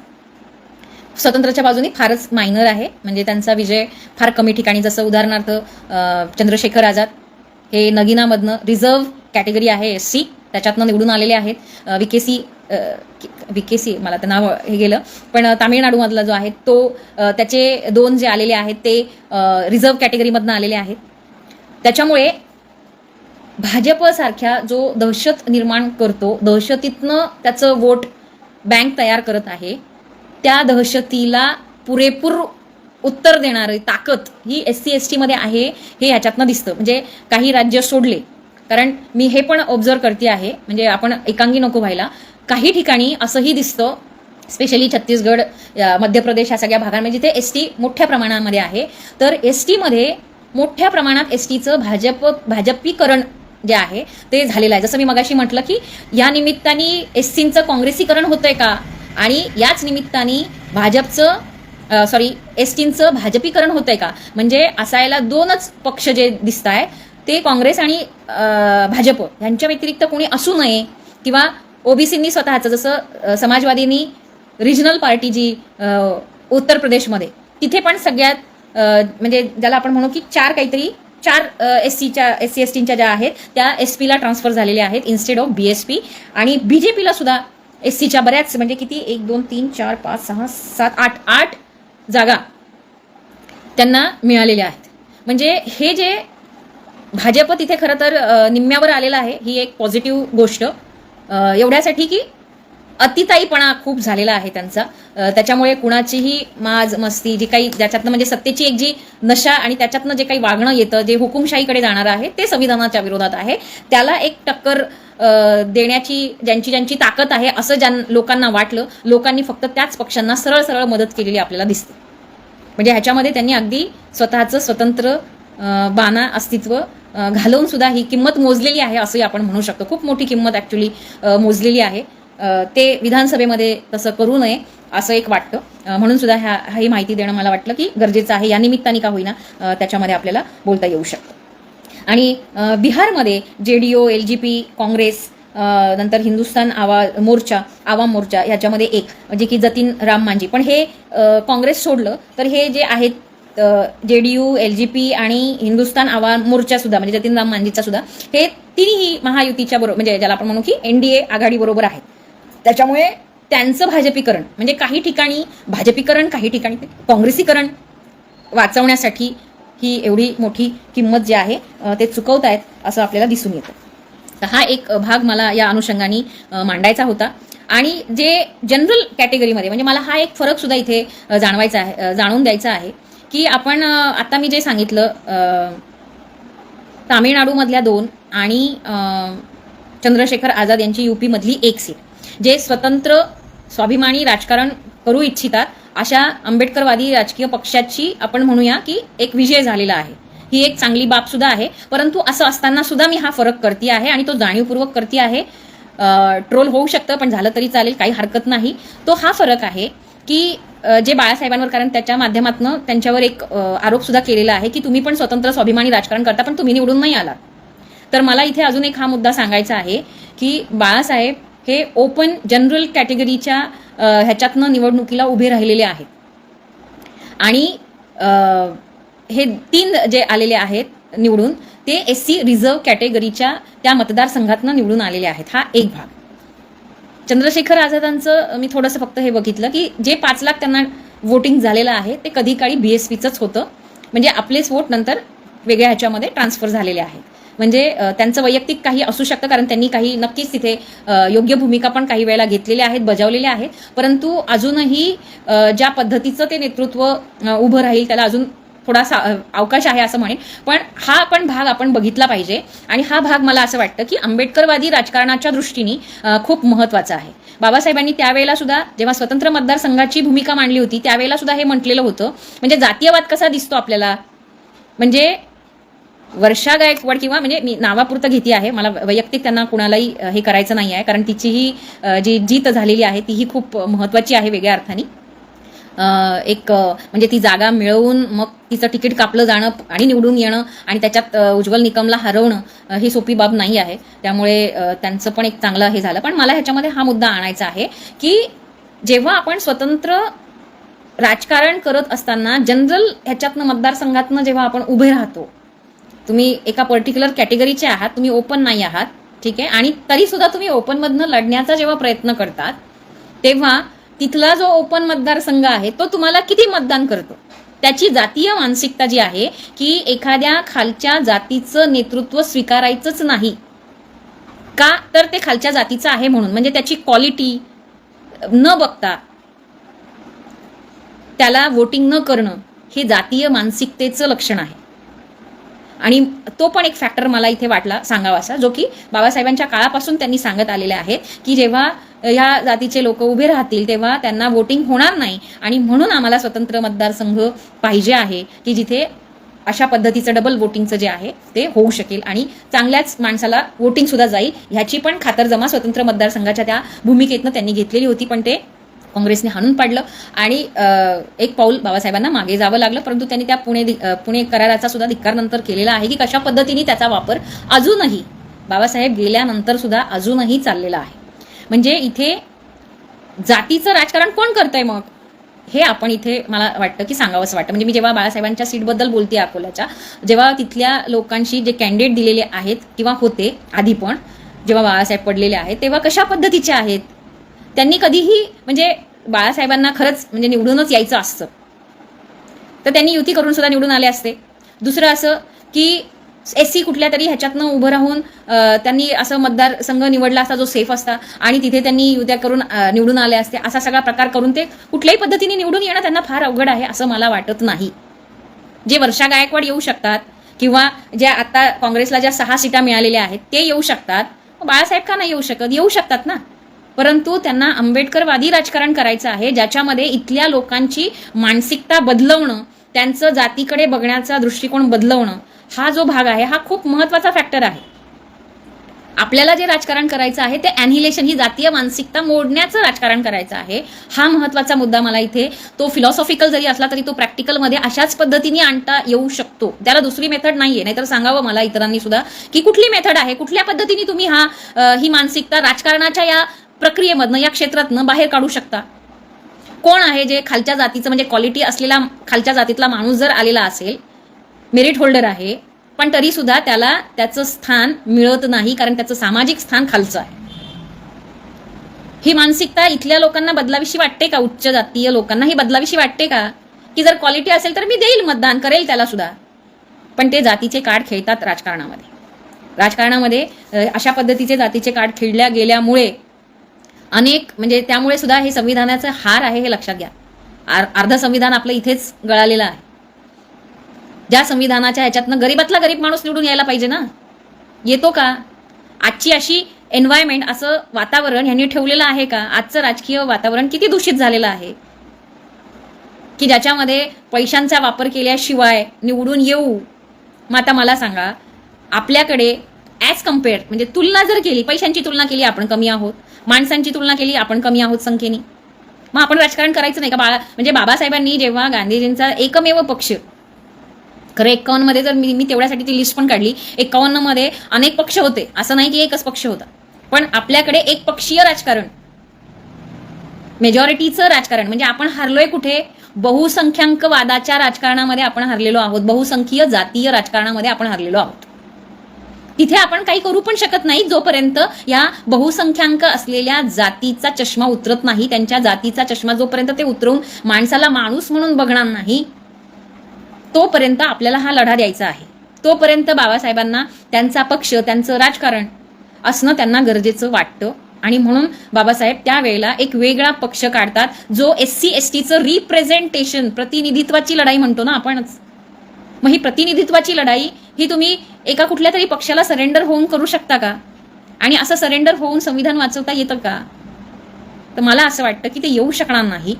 आणि म्हणून आपण ह्याचा विचार जो आहे तो केला पाहिजे असं मला या क्षणाला तरी वाटतं. म्हणजे हे लोकांना फिलॉसॉफिकल वाटत असेल, परंतु हेच प्रॅक्टिकल सुद्धा याचा फॉर्म्युला असाच देता येऊ शकतो. म्हणजे खरं तर हे प्रयोग इथली जातीयता नष्ट करण्यासाठी आणि संविधानाची मूल्य रुजवण्यासाठी काँग्रेस, भाजप अशा छोट्या छोट्या जातींना उमेदवारी ओपनमधनं, जनरल कॅटेगरीच्या ह्याच्यातनं देतं का?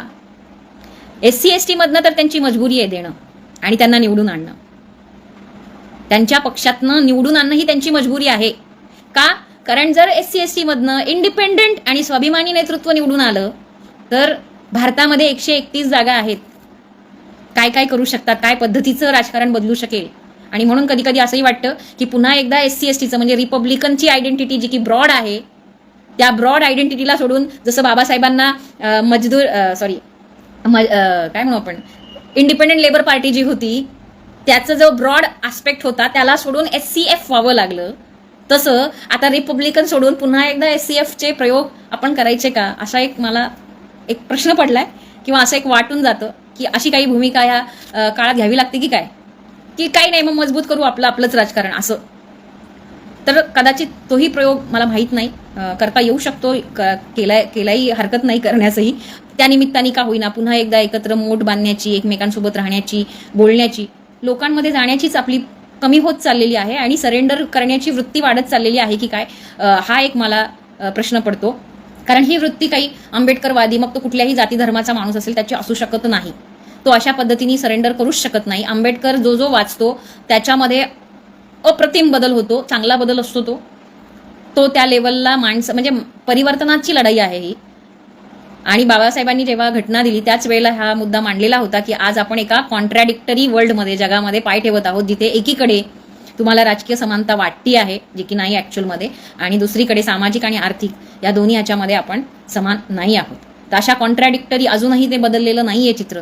तुम्ही म्हणजे ज्यांना कुणाला खरंच संविधान वाचवण्याची फार घाई आहे त्या सगळ्यांना माझं एक अपील आहे. मग ते कुठलेही स्वतःला आंबेडकरवादी त्यांनी म्हणू देत, त्यांनी स्वतःला काँग्रेसवादी म्हणू देत, किंवा उबाटा गटाचं, NCP गटाचं, कुठल्याही वादामधले ती लोक असू देत, त्या सगळ्यांना माझा एक इथून पुढे तरी किमान त्या सगळ्यांनी, ह्या सर्व पक्षांना ज्यांनी संविधान वाचवण्याची आता शपथ घेणार आहेत त्या सगळ्यांना, जर संविधानाच्या विरोधामध्ये एकही पाऊल यांनी उचललं तर धारेवर धरतात का, मला फक्त एवढंच बघायचं आहे इथून पुढे.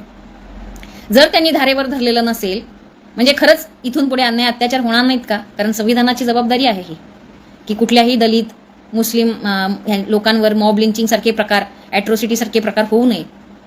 काँग्रेसच्या काळात झाले नाहीत का, भाजपच्या काळात झाले नाहीत का. त्याच्यानंतर दुसरा जो मुद्दा असतो तो म्हणजे पॉलिसी मेकिंग. खरंच पॉलिसीच्या लेवलला हे जे खाजगीकरणाचे मुद्दे झालेले आहेत हे काँग्रेसच्याही काळात झालेले आहेत ना.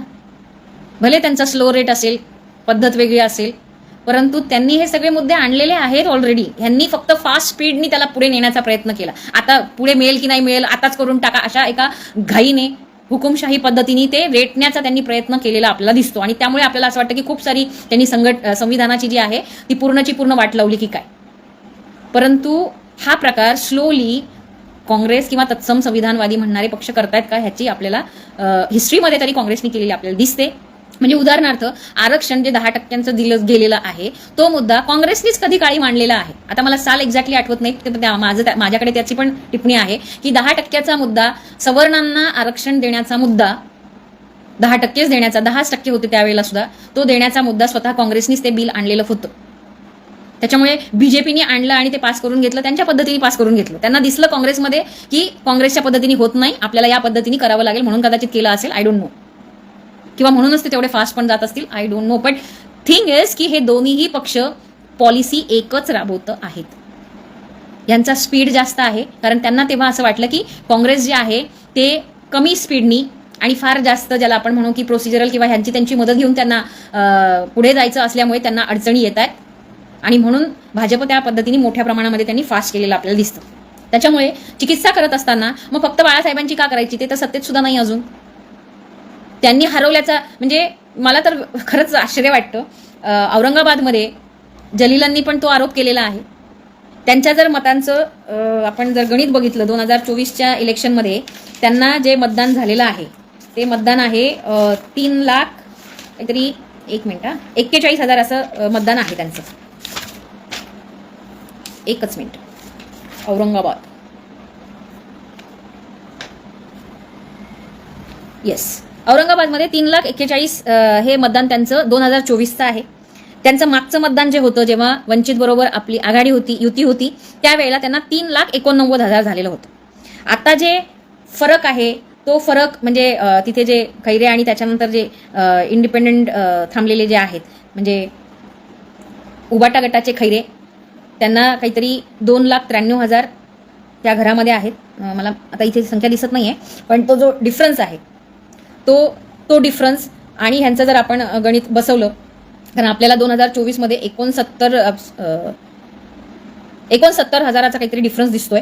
आणि या डिफरन्सच्या ह्याच्यामध्ये आपण ती संख्या जो डिफरन्स आहे साधारण 1.5 लाखाचा डिफरन्स, तो 1.5 लाखाच्या घरातला डिफरन्स किंवा 1 लाखाच्या घरातला डिफरन्स असा खूप मोठा डिफरन्स आपण हे करू शकत नाही. त्यामुळे ते वंचितमुळे हे झालंय वगैरे असं पण त्यांनी खरं तर आरोप करता कामा नये. त्यांनी किमान त्या संख्या बघाव्यात. हा एक भाग. जसं मी म्हटलं की वंचितचं सुद्धा मत जे आहे ते फुटलं, त्याच्यामुळे सुद्धा हा जो फरक आहे तो दिसून येतो.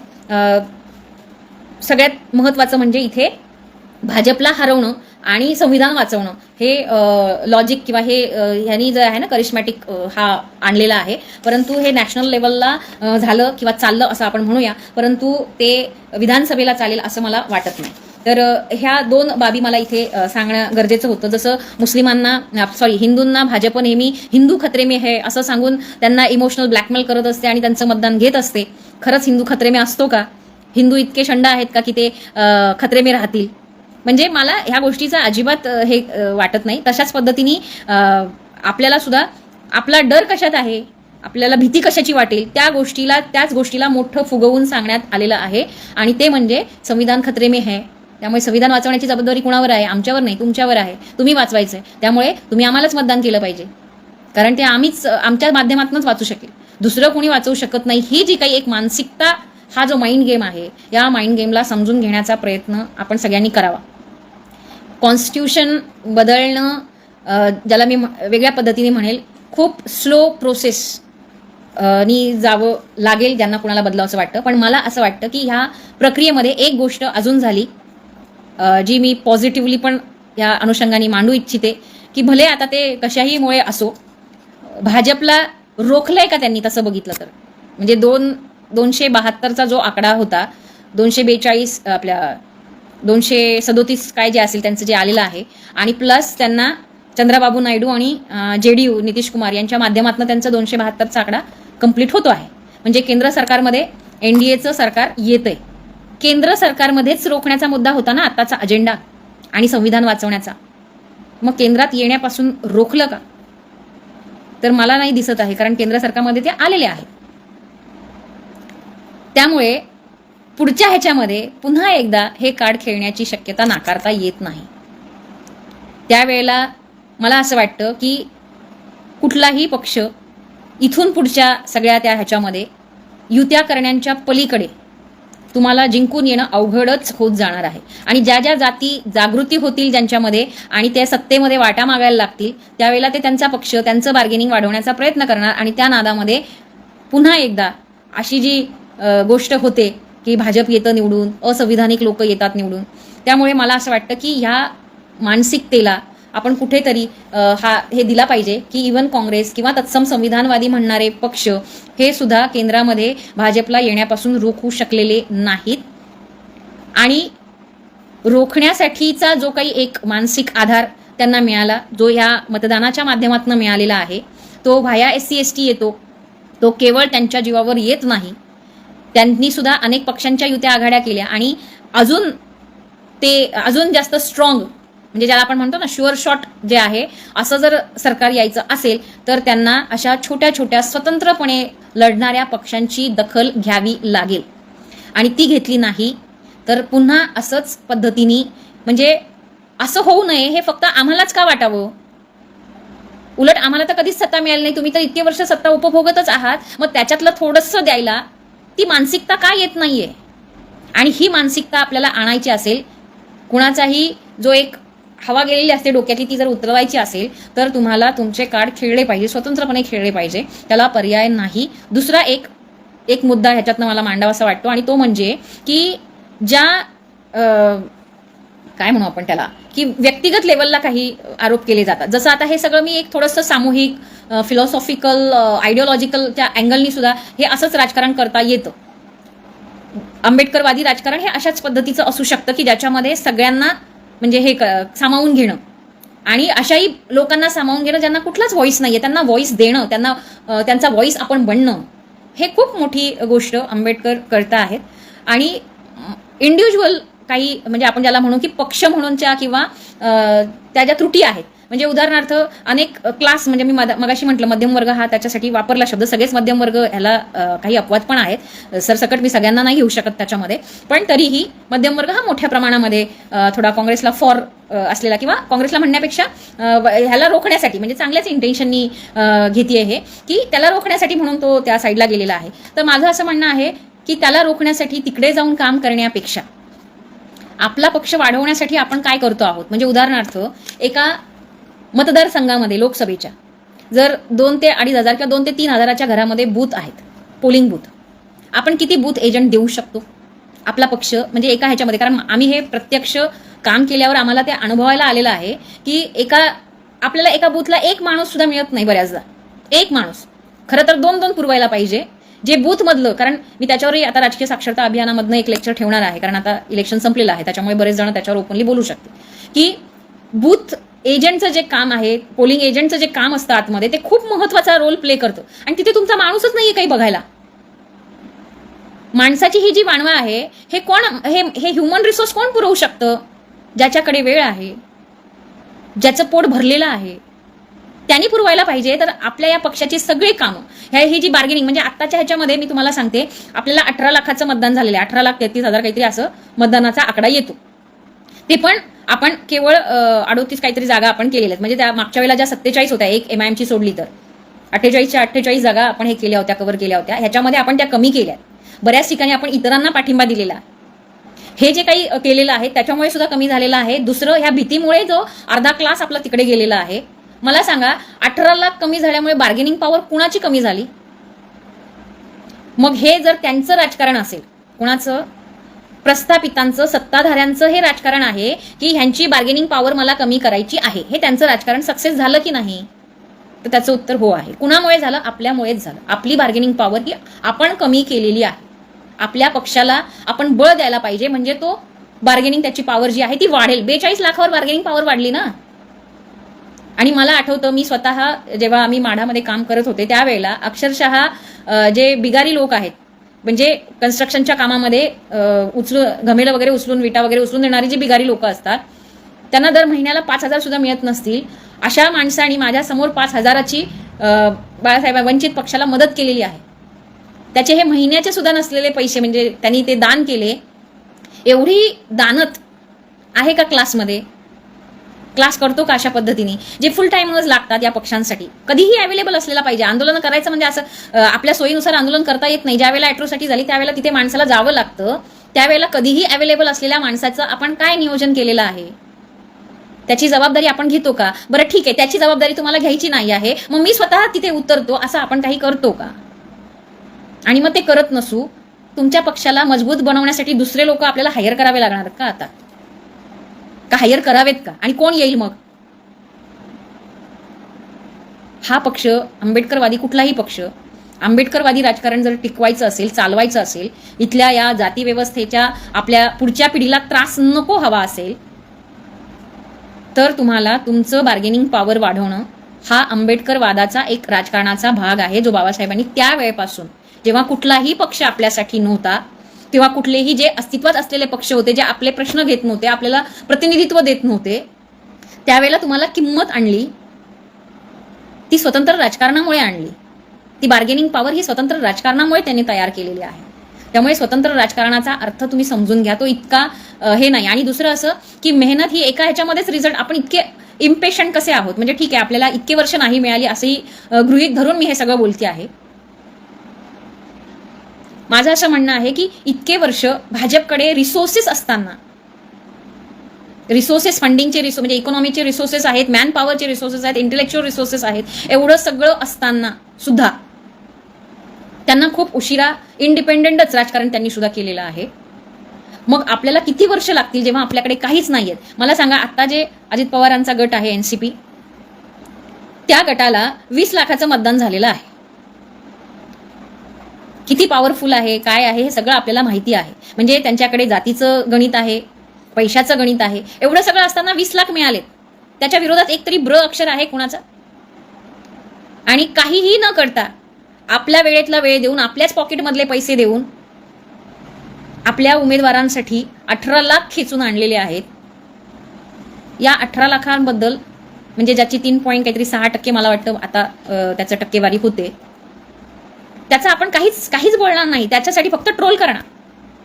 ट्रोल करण्याच्या पलीकडे आपल्याला काहीच उद्योगधंदे राहिलेले नाहीत का, की हे पॉझिटिव्हली कन्स्ट्रक्टिव्हली कसं बिल्डअप करणार? करा ना, मग तुम्ही प्रयोग करा, काहीच हरकत नाही. ज्यांना कोणाला असं वाटतं त्यांनी सगळ्यांनी प्रयोग करायला कोणी रोखलेलं नाहीये. आंबेडकरवाद्यांना कुणीच रोखू शकत नाही काहीही करण्यापासून, किंवा इथल्या कुठल्याही व्यक्तीला काहीही करण्यापासून रोखता येणार नाही, अशी परिस्थिती बाबासाहेबांनी निर्माण केलेली आहे. त्या परिस्थितीवर स्वार होऊन किती लोक येतात पुढे मग हे करायला, की हो त्यांना जमलं नाही ना मी करून दाखवतो, असं म्हणून किती लोकांनी हा प्रयत्न केलाय. मला माहिती आहे, एखाद्या कार्यक्रमाला 4 लोकांना बोलवायचं असेल आणि त्यांच्या ह्याच्यातनं पैसेही काढायचे असतील तर खूप काही गोष्टींना कराव्या लागतात. आणि हे जेव्हा अनुभवातनं येतं तेव्हा आपण जमिनीवर येऊ शकू, आणि तेव्हा तुम्हाला जमिनीवरचं राजकारण काय असतं हे कळेल असं मला वाटतं. आणि म्हणून मला ह्याच्यातनं सो कॉल्ड आंबेडकरवादी या लोकांना सांगावंसं वाटतं, जे हे सल्ला देतात की तुम्ही काँग्रेसला मतदान करा कारण संविधान वाचवायचं आहे, ह्याला मतदान करा कारण हे करायचं आहे. सगळे हितसंबंध अडकलेले आहेत. त्यांना तसं सांगायच्या ऐवजी संघटन बांधण्यासाठी ही एनर्जी आपण का नाही वापरत? का आपल्या सगळ्यांना आपण एकतर इम्पेशंट, म्हणजे हे आता स्वचिकित्सा चाललेली आहे, केलं पाहिजे स्वचिकित्सा सुद्धा. आपल्याला आपल्या चुका कळल्या तर त्या सुधारता तरी येतील, त्या चुका मान्य करण्याची पण आपली हिंमत असली पाहिजे. कितीतरी वेळा व्यक्तीच्या पलीकडे जाणारं राजकारण केलं पाहिजे, निस्वार्थपणे काही गोष्टी केल्या पाहिजे. कुणाचंही नेतृत्व खरंच चांगलं असेल त्याला पुढे जाण्यासाठी वाव दिला पाहिजे. उगीच खेकड्याची चाल म्हणजे पाय ओढण्याचं काम केलं नाही पाहिजे.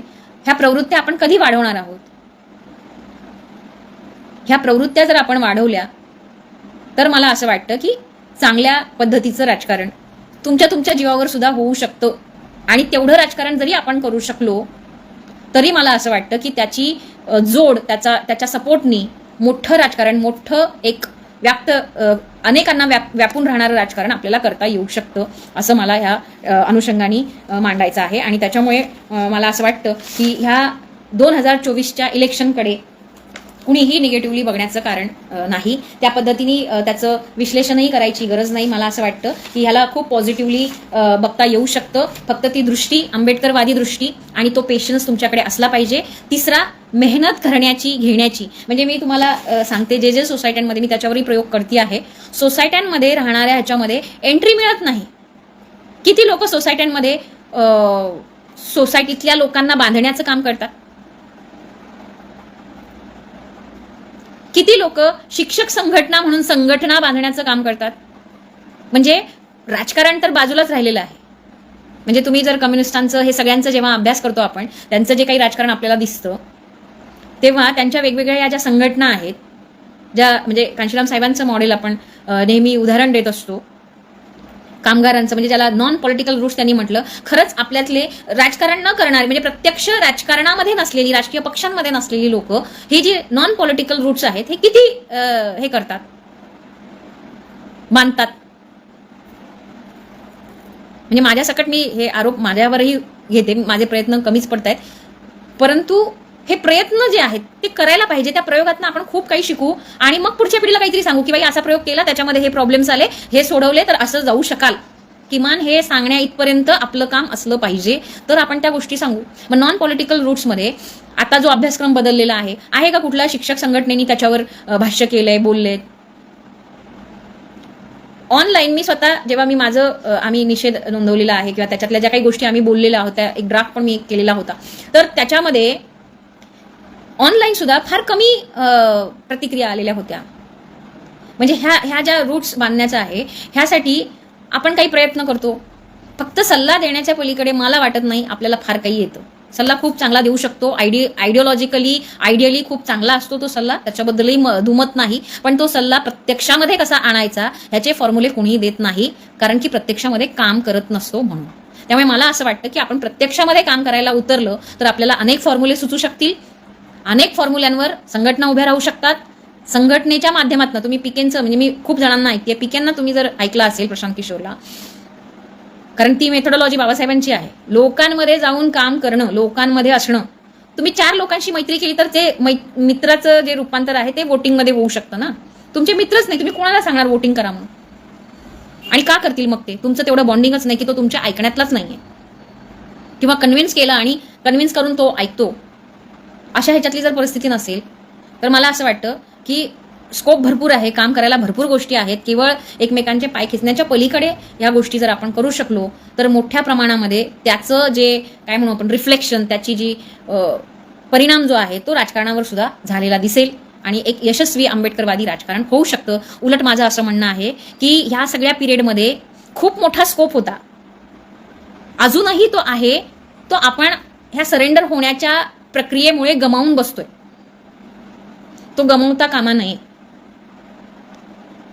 तो गमावल्यावर खूप काही गोष्टी गमवाव्या लागतील आणि म्हणून मला असं वाटतं की म्हणजे मी हा एक ॲक्च्युली एक प्लॅटफॉर्म ह्याच्यासाठी केला की मला ह्या खूप अस्वस्थ झाले होते, कुठेतरी मला व्यक्त होणं गरजेचं वाटलं आणि माझं रविवारचं असतं, त्याच्यामुळे मधल्या पिरियडमध्ये हा एक प्लॅटफॉर्म होता की जिथे मला असं वाटलं की मला ते व्यक्त झालं पाहिजे आणि ती अस्वस्थता जी माझ्यामध्ये आहे ती इतरांमध्येही आहे, तर त्यांनीही कुठल्याही पद्धतीने खचून न जाता, कारण माणूस जो अज्ञानात असतो तो ज्याला आपण म्हणू की त्याला अज्ञान असल्यामुळे ते दुःख येत असतं, अज्ञानामुळे बऱ्याचशा गोष्टींचं दुःख आपल्याला जाणवतं आणि म्हणून मला असं वाटतं की मला माहिती आहे याला किती स्कोप आहे, आंबेडकरवादी राजकारणाला किती स्कोप आहे आणि तो कशा पद्धतीने त्याला आपण अजून पुढे नेऊ शकतो. त्याच्यासाठीचं जे काम लागतं, खरं तर एक आयुष्य सुद्धा पुरणार नाही इतकं काम आहे करायला, पण त्या पद्धतीचं काम आपण करत नाही आणि म्हणून ते यश आपण बघू शकत नाही.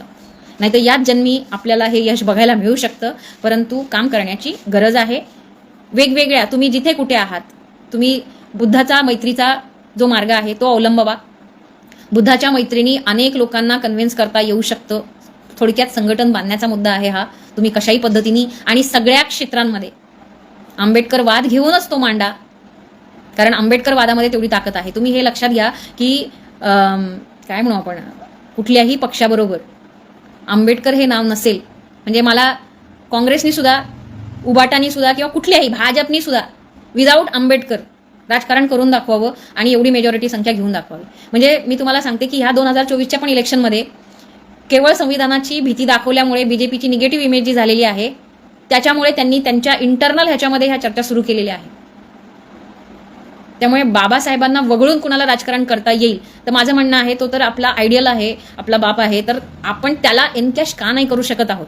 आपण आपलं आयडिओलॉजी आपणच एनकॅश करू शकतो आणि ती केली पाहिजे. त्याच्यासाठीचे जे प्रयत्न करावे लागतील, रात दिवस एकत्र करणं म्हणजे काय प्रकार असतो ते करायला पाहिजे, तर ते पॉसिबल आहे. मला अजूनही होप्स आहेत आणि मला हेही माहिती आहे की केवळ फक्त या ज्याला आपण म्हणू की नॅशनल लेवलच्या या इलेक्शनमध्येच क्लासनी सुद्धा ती भूमिका घेतलेली आहे. जरी मी त्यांना हे तळमळीच्या ह्यानी मी बोलते आहे, राग आहे म्हणून, मला कुणाचाही राग नाही, त्यामुळे रागापोटी किंवा कुठल्या तरी काय म्हणू आपण खुन्नस किंवा अशा ह्यानी शत्रुभावनेनी मी ते बोलत नाही आहे. आणि मला हेही माहिती आहे की जेव्हा परिस्थिती निर्माण होत असते, म्हणजे जसं आता मी म्हटलं की आता अशी परिस्थिती त्यांना वाटली असावी म्हणून ते तिकडे गेले असावे, त्यामुळे उद्याच्या परिस्थितीमध्ये हा मुद्दा कदाचित राहणार नाही, तेव्हा ते पुन्हा इकडे येतील. कारण मी हा अनुभव माढामध्ये स्वतः घेतलेला आहे. जेव्हा सोलापूरमधलं म्हणजे सोलापूरच्या ह्याच्यामध्ये जेव्हा आम्ही गेलो होतो बाळासाहेबांच्या ह्याला पण प्रचाराच्या ह्याच्यामध्ये काम करायला, तेव्हा आम्ही हा प्रकार बघितलेला आहे की जे वेगवेगळ्या पक्षांमध्ये असतात, जेव्हा वातावरण निर्मिती होते त्यांना या पक्षाची, आपल्या पक्षाची, आपल्या लोकांची काय म्हणजे तिथे यावंसं वाटतं आणि ते येतात. वातावरण झालं म्हणजे तुम्ही हे बघा की वंचितचं तिकीट कुणीही मागत नव्हतं, आता अनेक जण मागायला येतात. हे जे काही घडलेलं आहे हे आपल्या बार्गेनिंग पॉवरमुळे घडलेलं आहे. तर ती बार्गेनिंग पॉवर प्लीज कमी करण्याचं काम करू नका. वाढवता येत नसेल, जसं बाबासाहेबांनी म्हटलं होतं की रथ पुढे नेता येत नाही, तर आहे तिथे ठेवण्याचा तरी प्रयत्न करा. तर माझं पण इथे एकच अपील आहे की तुम्हाला वाढवता येत नसेल काही प्रॉब्लेम नाही, पण तो मागे खेचण्यासाठी खूप मोठी धडपड तुम्ही करू नका. त्या धडपडीला थोडंसं कमी करा आणि इकडे वाढवण्यासाठी काही करता आलं तर त्याच्यावर काम करा. आणि नसेल करता येत तर माझं म्हणणं आहे खूप जास्त आपली एनर्जी इंडिव्हिज्युअल प्रगतीवर तुम्ही वैयक्तिक ह्याच्यावर घालवा. कारण की नाहारा वर्ग म्हणजे जसं मी म्हटलं ना की इथे खूप लोकांच्या समस्या आहेत, फक्त आपल्या समाजाच्या समस्या नाही आहेत, मातंगांच्या आहेत, आदिवासींच्या आहेत, त्यांच्यावर तर अजून काम करणं खूप बाकी आहे. त्यामुळे जे नाहारा किंवा ज्याला आपण म्हणतो पिडलेला वर्ग, शोषित वर्ग, त्याच्या कुणाच्याही साठी काम केलं उद्या तर तो आंबेडकरवाद घेऊन जाणार आहे. त्याच्यामुळे मला केवळ या समाजाकडनं अपेक्षा आणि त्या समाजाकडनं नाही असा मुद्दाच राहत नाही. आंबेडकरवाद हा कायम टिकणारा वाद आहे. भारतात नाही तर भारताच्या बाहेर सुद्धा रिसोर्सलेस असलेल्या लोकांची चळवळ कशी चालवायची त्याच्यासाठी आंबेडकरवाद हा सगळ्यांसाठी उपयोगी पडणार आहे. आणि त्याच्यासाठी मला वाटतं पुण्यातलं जे गोखलेनगर आहे तिथे आफ्रिकेवरनं एक बुद्धिस्ट मॉन्क आले होते, म्हणजे ते मूळ आफ्रिकन ह्याच्यामध्ये, पण त्यांनी बौद्ध धर्म स्वीकारलेला आहे. तुम्हाला माहिती असेल की पश्चिमी जगामध्ये देशांमध्ये हे पर्याय म्हणून ख्रिश्चनांना पर्याय म्हणून मुस्लिम असं स्वीकारत होते, परंतु बौद्ध धर्म हा त्यांना आता जवळचा वाटतोय असं एक मांडणी करणारे मॉन्क्सला आम्ही भेटलेलो आहे. म्हणजे ज्ञान वाढलं ना की आपण जमिनीवर येतो, आपल्याला बऱ्याचशा गोष्टींचा उकल झाला की आपण त्याच्याबद्दल पॉझिटिव्ह काही गोष्टी बोलू शकतो की जग कुठे चाललेलं आहे, कुठल्या दिशेने चाललेलं आहे. आणि त्यांना ह्या गोष्टीची जाणीव झाली, त्यांना आंबेडकर महत्त्वाचा वाटतो. आणि म्हणून आंबेडकर इझम हा जो आहे की जिथे लोकांकडे काही नाही अशाही लोकांना जिवंत ठेवण्याचं, जिवंत करण्याचं काम आंबेडकर वाद करत असतो. आणि तो आहे म्हणून आपण आहोत, म्हणूनच शिल्लक राहू शकतो आणि तो स्वतंत्र ह्याच्यातनंच तो राहू शकतो.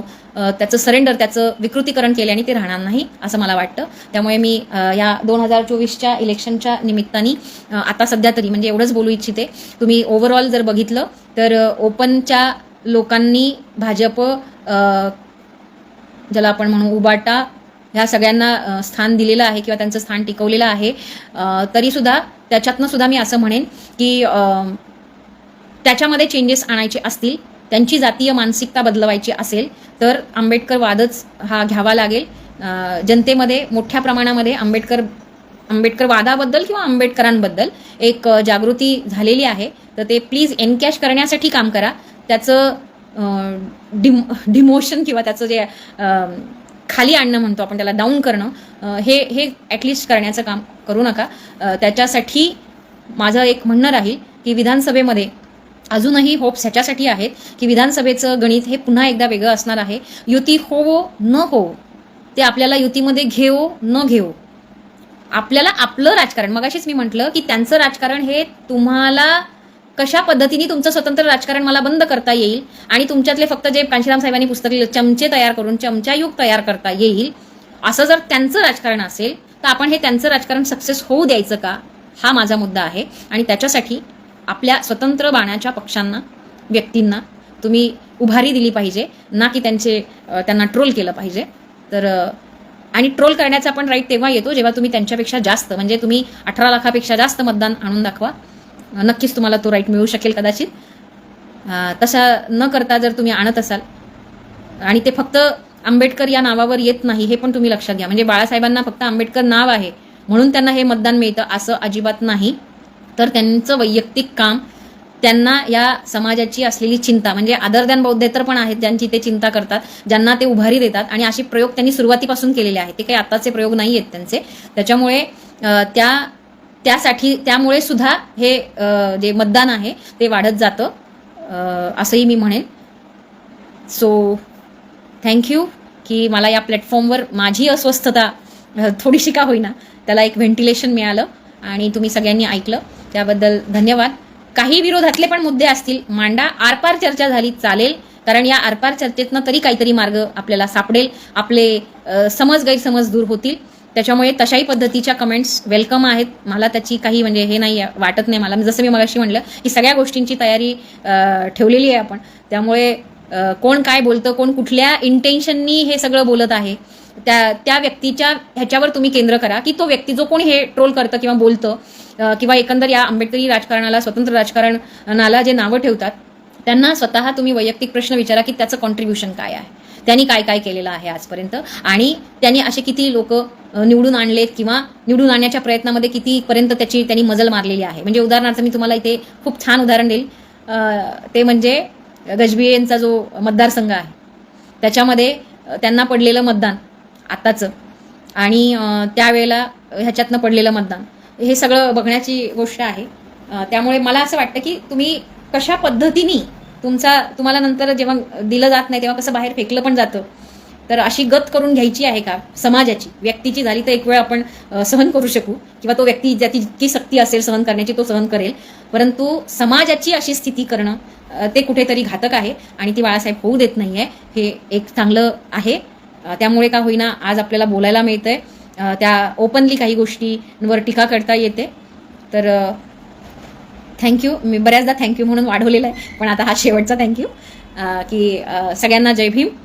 असेच ह्याच्यापेक्षा जास्त आंबेडकरवादासाठी झटण्याचा प्रयत्न करा. आंबेडकरवादी राजकारण उभं करण्याचा प्रयत्न करूया.